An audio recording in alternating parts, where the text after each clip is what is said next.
Bonjour, c'est l'heure de comédie française face à Carole Barjon de l'Obs, Xavier Couture, producteur. Bonjour à tous les deux. Bonjour. Bonjour. Alors, vous en souvenez peut-être, il y a quelques semaines, Dalil Boubaker, le recteur de la Grande Mosquée de Paris, faisait une proposition tonitruante que les églises désaffectées puissent accueillir les fidèles musulmans. Très vite, Dalil Boubaker se rend compte de sa bourde et du caractère, dans le fond, incongru de sa proposition. Mais aujourd'hui, l'hebdomadaire Valeurs Actuelles, classé très à droite, dans son édition de cette semaine, publie une pétition « Touche pas à mon église » signée entre autres par Nicolas Sarkozy. Alors pourquoi faire une tribune comme ça en plein mois de juillet, alors que la polémique éclose, comme diraient les tontons flingueurs, un bourre-pif en pleine paix. Dans le fond, Carole, franchement, quel intérêt de remettre de l'huile sur le feu. Pourquoi c'est politique, Oui, il n'y avait plus de sujet, on va dire. C'est évidemment politique, mais je crois que tout de même, la déclaration de Dalil Boubaker, qui était quand même très surprenante et même plus. Il avait rétropédalé. Oui, mais moi, bien sûr qu'il avait rétropédalé, mais je ne sais pas si c'était une bourde ou si c'était de la provocation. Dans un but peut-être particulier qui aurait été peut-être au fond de faire prendre conscience qu'il y avait un vrai problème d'accueil des fidèles musulmans dans ce pays. Et voilà, c'était peut-être aussi pour faire réagir. Bon, alors comme ça allait un peu loin, il a effectivement rétropédalé assez rapidement. Mais il n'a pas dit ça il y a si longtemps que ça. Et moi qui travaille dans un hebdomadaire, je sais qu'il y a des délais aussi, si vous voulez. Bon, ils ont quand même fait faire un sondage, etc.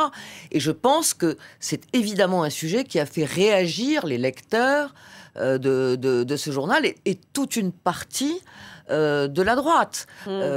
Parce que c'est quand même assez sensible, enfin dire qu'on va quand même transformer les églises en mosquées.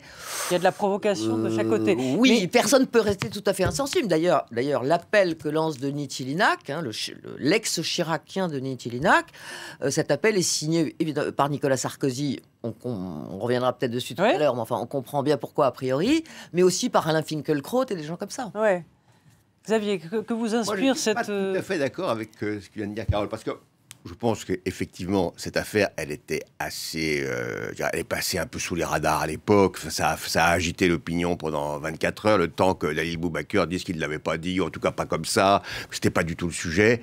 Je pense que simplement, le débat sur l'identité, les tenants du discours ultra-identitaire ne savent pas comment le réveiller. Alors, on trouve effectivement un agrégat de signataires qui sont tous obsédés par cette idée qu'il faille mettre au cœur du débat politique la place des uns et des autres, si possible, cette place étant définie par leur appartenance religieuse. Alors, franchement, touche pas à mon église, personne ne veut y toucher. Personne ne veut y toucher. On n'a même pas remis en cause le concordat qui s'applique encore en Moselle et en Alsace, compte tenu du fait que ces territoires n'étaient pas français au moment de la loi sur la séparation de l'Église et de l'État de 1905.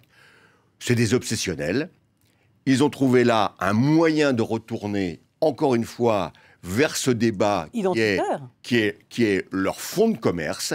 Et moi, j'entends ça à longueur d'édito. Et j'aime beaucoup ce que disait Moore, qui est un garçon très intelligent. Mais à longueur d'édito, il ramène tout à la posture historico-identitaire du pays, à la capacité ou non des communautés musulmanes de s'y intégrer ou pas. Donc là, on est quoi? On est en train de dire, il y a un danger. Enfin, la une d'un hebdomadaire qui nous dit que les églises sont en danger, alors que personne n'a songé, en dehors de cette phrase malheureuse de Dalil Boubaker, dont on n'est même pas sûr qu'il l'ait prononcé exactement dans ces termes. Si, il l'a fait. Oui, il n'y a pas de doute là. Oui, il l'a prononcé dans ces termes, mais dans un contexte qui ne méritait pas ça, outre le fait qu'il a immédiatement rétropédalé sur la portée politique de ce... Oui, mais Carole, mais est-ce que le sujet identitaire, beaucoup de politiques vous le disent même en off, ce ne sera pas l'économie, ce ne sera pas la dette. Non, mais le sujet sera de la présidentielle de 2017 sera sur l'identité. Et le débat a déjà commencé. Parce que moi, je comprends bien ce que dit Xavier.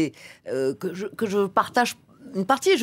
C'est vrai, bon, il y a une obsession à une certaine droite, etc. Par fond de commerce. Oui, mais pardon, mais un fonds de commerce, c'est parce qu'il y a des, c'est parce qu'il y a des clients. C'est parce qu'il y a des clients. Sûr, et donc, ben oui, bien sûr. Et donc, je pense que si Tillinac, voilà, dont on connaît les convictions, qui est très conservateur, etc. Mais si dans cet appel que signe aussi Finkielkraut, etc., c'est parce que quand même, ils sentent bien que ça correspond à une inquiétude qui dépasse peut-être le petit noyau habituel des lecteurs de Valeurs Actuelles et d'une droite très traditionnaliste. On est d'accord, mais moi je renvoie d'ailleurs. Je veux dire, dans ce sondage, pardon, mais il y a les électeurs du Parti socialiste. Vous voyez, donc je pense que ça touche un tout petit peu plus large. On est d'accord. Bien évidemment, il y a ce problème identitaire, il est posé de manière aiguë, c'est une évidence. Simplement, je renvoie à la nécessité que les élites devraient s'imposer de préserver un tout petit peu ce qu'est le vivre ensemble pour éviter les dérives communautaristes un peu stupides, parce que là, franchement... Après, il y a l'exploitation politique, là, c'est clair. Et cette exploitation politique, je pense qu'elle est dangereuse et inutile. Moi, je ne suis pas tout à fait conscient de ce que vous dites, et je renvoie, en général, il faut renvoyer nos téléspectateurs, un texte qui date du 3 juin 1956. Il est facile à trouver sur n'importe quel moteur de recherche sur Internet. Un texte signé André Malraux du 3 juin 1956 sur la montée de l'islam. Un texte visionnaire, absolument visionnaire, et qui en fait met en lumière le fait que notre société n'est plus capable de construire un tombeau, n'est plus capable de construire une église ou un temple, et qu'effectivement, il y a un vrai problème. Les populations qui, elles, ou les groupes qui au sein de notre population sont les tenants de d'une religion, de quelque chose qui est transcendant et qui évite la consommation bébête des biens matériels en espérant ne pas mourir trop vite, c'est évidemment une population qui porte une part de notre, à la fois parfois de notre identité et parfois de notre inquiétude. Moi, je comprends ça, mais le fameux Colombel et deux églises de Gaulle. Les deux mosquées, pardon. Colombel et deux mosquées, Je reprends la formule. Mais vivre ensemble est quand même une nécessité de grâce que ces éditorialistes et signataires pense un tout petit peu à préserver cette volonté de vivre ensemble. Ça démontre quoi, Ça démontre que le problème du financement des lieux de culte musulmans n'est toujours pas réglé. Voilà. C'est vrai que c'est un sujet compliqué, mais on ne trouve pas de solution là maintenant. Donc je vais passer à un autre sujet. Xavier Couture, vous avez été longtemps patron de Canal+. Pas longtemps, mais un peu. Voilà. Et en ce moment, visiblement, le patron, Vincent Bolloré, reprend la main. C'est le patron du groupe Canal+. Il y a eu une polémique sur la possible disparition des Guignols. Que se passe-t-il ? D'abord, il a démenti, je crois, la disparition des Guignols. J'ai entendu, en tout cas, il y a un certain nombre d'observateurs ou de témoins de réunions dans lesquelles il a dit qu'il n'arrêterait pas les Guignols. Alors, que vont devenir les Guignols ? Est-ce qu'ils vont devenir cryptés ? Est-ce qu'ils vont devenir hebdomadaires ? Est-ce que c'est possible ? C'est de 4h à 6h du matin. Mais est-ce qu'aujourd'hui... C'est une institution, les Guignols, en France, oui, mais même. J'ai l'impression que ça vous... Canal vous versez pas de larmes. C'est pas un espace public. Moi, je verse des larmes. J'aime beaucoup les Guignols. Je suis très lié historiquement, d'abord parce qu'on a été opposés, puis ensuite parce qu'on s'est découvert l'un l'autre avec Bruno Gassio et cette bande. Mais je pense c'est un outil politique, pardon. Ça a toujours été un outil politique, les Guignols, ça c'est sûr. Mais ça c'est sûr, je pense. Mais d'ailleurs, Vincent Bolloré ne s'en cache pas. Il s'est exprimé chez vos confrères de France Inter en expliquant qu'il n'était pas chez Léa Salamé, votre consoeur, expliquant qu'il n'aimait pas l'esprit Canal, que la dérision n'était pas son genre de beauté. Il est propriétaire il est patron, plus gros actionnaire de Vivendi, qui est propriétaire de Canal. Il a décidé d'une modification radicale de la manière dont cette chaîne allait s'exprimer. Il est, je dirais, en droit juridique de le faire. Le droit des affaires fait qu'il a le droit de le faire. Alors, il est sûr que Canal fait partie du patrimoine culturel de ce pays. Et il faut rappeler tout de même qu'ils ont bénéficié en son temps de l'attribution d'une fréquence qui avait été payée par les contribuables, dont on a fait une fréquence payante. Alors évidemment, je dirais que le monde culturel français se sent un tout petit peu dépositaire d'une responsabilité par rapport à ce qu'est ce corps Canal. Il y a effectivement un peu de friction. Carole, est-ce qu'il y a un sujet politique derrière ? C'est-à-dire que Vincent Bolloré, on sait, est proche de Nicolas Sarkozy. Très proche. On se souvient du yacht. Voilà, le yacht. Oui, non, mais si vous voulez... je pense que les deux hommes sont d'accord, quoi. C'est-à-dire que on peut dire, voilà, ça a été une volonté de Sarkozy. Oui, il se trouve que Bolloré, probablement en réprimant un peu les guignols de l'info, va exactement dans le sens que souhaite Sarkozy depuis très longtemps. Les Guignols, faut rappeler quand même, l'attaquaient beaucoup sur son physique, ce qui n'était peut-être pas d'ailleurs la meilleure idée. Il faut toujours mieux attaquer sur les idées ou les conneries qu'on peut dire, etc.